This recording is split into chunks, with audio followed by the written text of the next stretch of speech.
And once again, it is time for another episode of Mystery Unsolved. You know my name, you know why we're here. Tonight's episode is the mysterious disappearance of one Ettore Majorana. I believe I'm pronouncing that correctly. And I did mention it last week. So, without further ado, the latest episode of Mystery Unsolved, the mysterious disappearance of Ettore Majorana. First things first, who the hell is Ettore Majorana? Well, we can't all be philosophically, scientifically inclined. Huh? We're not all scientifically smart. Ettore Majorana, Italian, was born on August 5th, 1906, and he was an Italian theoretical physicist. Oh, so kind of like on The Big Bang Theory. That's what some of them were. Who worked on neutrino masses. Yeah, just like The Big Bang Theory.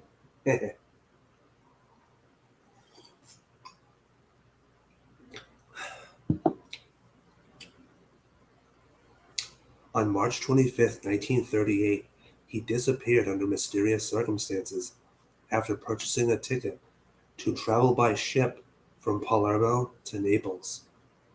Once again, in typical fashion, no my cough, we got a ship.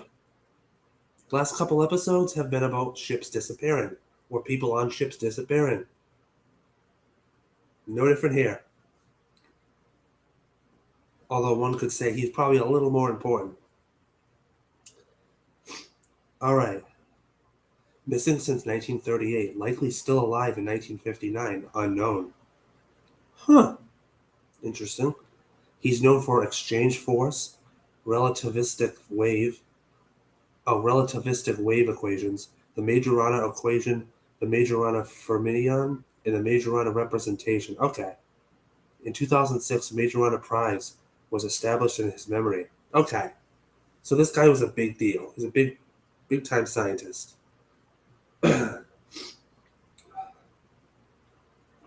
So now that we know who he is, let's see if we can find out what happened to him. Hoping to have the cough under control during the live, but of course because I'm live I have to cough. Go figure. Reportedly, Majorana had withdrawn all of his money from his bank account prior to making a trip from Naples to Palermo. Okay. Right off the bat, we have a red flag. He withdraws all of his money, which isn't a big deal because it says from Naples to Palermo. Maybe he's just moving from one city to the other. He may have traveled to Palermo hoping to visit his friend Emilio Segre, a professor at the university there, but Segre was in California at the time. Huh. All right then. In Palermo, Majorana purchased a ticket on March 25th, 1938, for a boat trip to return to Naples.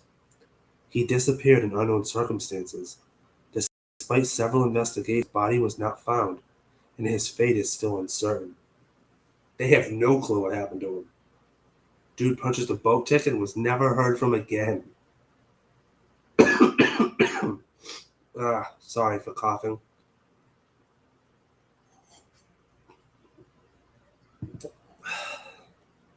On the day of his disappearance, Majorana sent the following note from Palermo to Antonio Corelli, director of the Naples Physics Institute.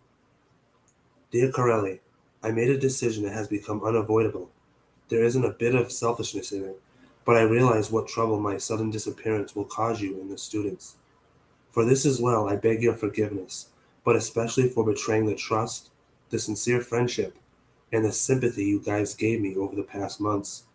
I ask you to remember me all those I learned to know and appreciate in your institute, especially CUD. I will keep a fond memory of them all at least until 11 p.m. tonight, possibly later too. E. Majorana. It's a little... It's not a suicide note, but it's like... It's a very questionable note. This was followed rapidly by a telegram from Majorana canceling earlier travel plans. Apparently, he had then bought a ticket to travel by ship from Palermo to return to Naples. He was never seen again. Okay, so I'll try not to get all mixed up in this and confuse everybody like I've been doing the last couple episodes, which I'm very aware of. All right, so basically, in a nutshell, as far as we know right now, he wants to buy a ticket from Naples to Palermo, or Palermo to Naples, right? Naples to Palermo. Takes out all of his money. Then he writes this mysterious note, which, again, it doesn't sound like a suicide note, but what the hell is it? Like, it's very telling, but it's not. And then he changes his travel plans at the last minute. It's very interesting. The last part of the note: I will keep a fond memory of them all at least until 11 p.m. tonight, possibly later too. So again, it doesn't sound like a suicide note, except for that last part. It's like until 11 p.m., maybe later. All right, investigations and hypotheses. Interesting. Italian writer Leonardo Scarsese has summarized some of the results of investigations and hypotheses about the disappearance. However, some of his conclusions were refuted by Majorana's former colleagues, including Sagre himself. Rakami critically examines various hypotheses about Majorana's disappearance, including those advanced by Scarsese, presents suggestive evidence for the proposal that Majorana traveled to Argentina. Italian philosopher Giorgio Agamben published a book in 2016 that examines the case of Majorana's disappearance. All right, so that's kind of like a build-up. So basically, we're gonna go through a bunch of disappearances here, and yeah.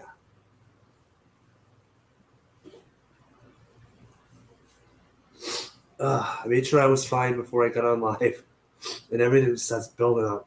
All right, first things first. Hypothesis of suicide, proposed by his colleague Amaldi, Segre, and others. So Segre, the guy that he was supposedly going to see in Palermo, he even thinks that Majorana committed suicide.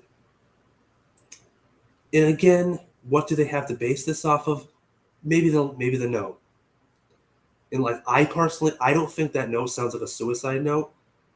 But then again, I don't know. Hypothesis of immigration to Argentina. Proposed by Erasmo Rakami and Carlo Artemi, who has developed okay, a detailed hypothetical reconstruction of Majorana's possible immigration to life and to live in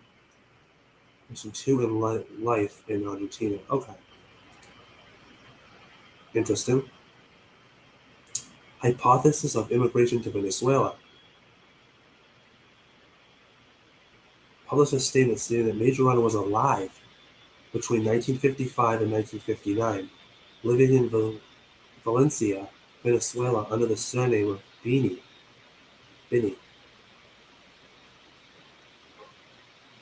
Hypothesis of retirement into a monastery, proposed by Sacrasia. Hypothesis of kidnap or murder by Bella Bartocchi or others to avoid his participation in the construction of the atomic weapon. Oh, mic drop. I think we just found our top choice. Hypothesis of choosing to become a beggar. Okay, that one's kind of weird.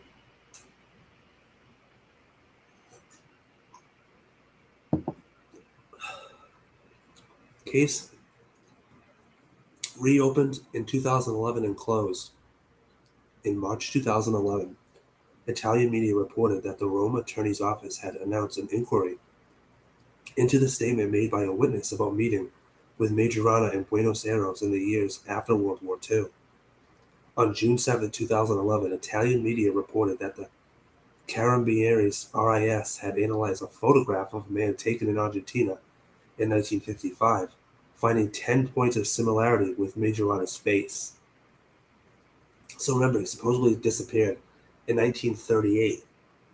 But in 1955, there was 10 similarities between this guy that they supposedly see and Majorana himself.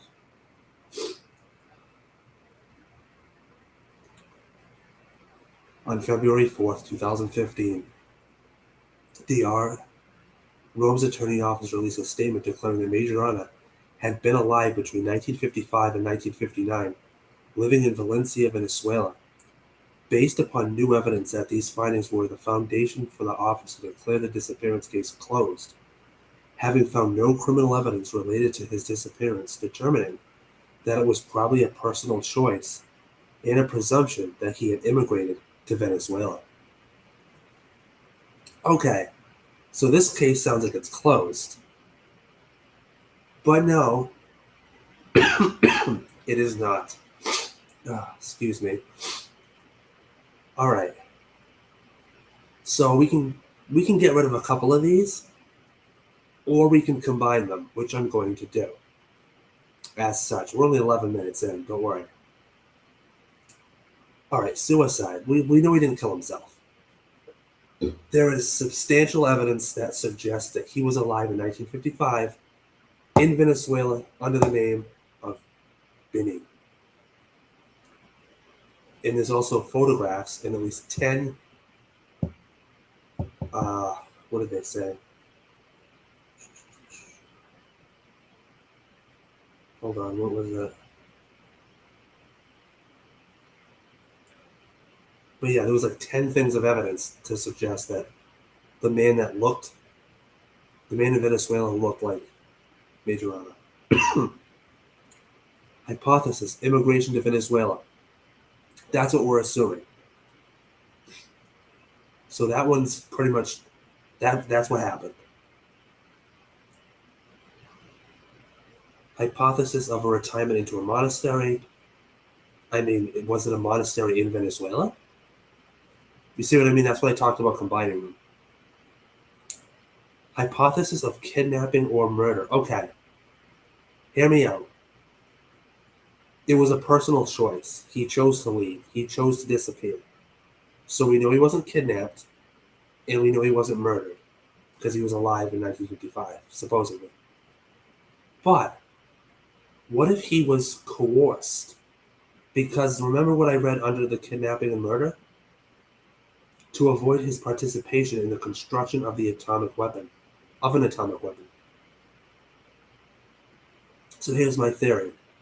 What if he immigrated to Venezuela because he felt guilty and there were people that were coercing him to go into hiding because of his involvement with the making of an atomic weapon?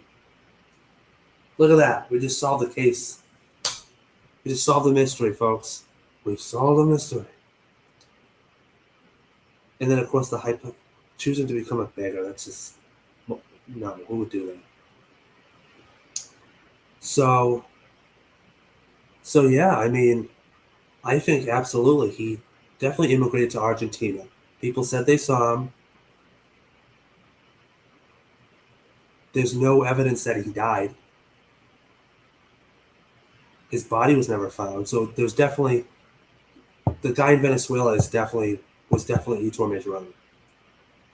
The question that we now have is, though, why did he disappear? I think it was because of his involvement with the making of an atomic bomb. Atomic weapon. I'm assuming it's a bomb. And let's be honest. If you have involvement of an atomic weapon and you feel a little iffy about it, you're probably going to go into hiding and disappear and start a new life, which is what it sounds like exactly what he did. Because, I mean, maybe he had other troubles in his life, but that sounds pretty telling. That sounds pretty big. So I think that one's definitely it.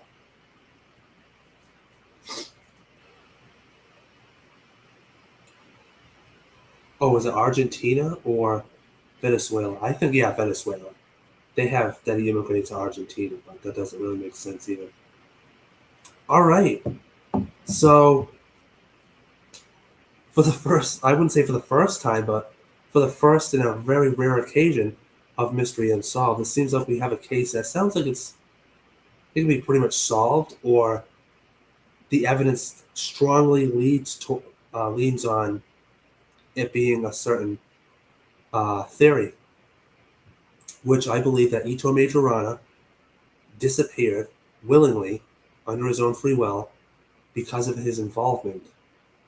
He fled to Venezuela under his own involvement in the making of an atomic weapon. Have I just solved the case? Probably not, but I'm sure I'm not the first person to come up with this theory. All right, so again, a very short episode of Mystery Unsolved. That does happen on a rare occasion. I do hope you enjoyed this episode on the playback.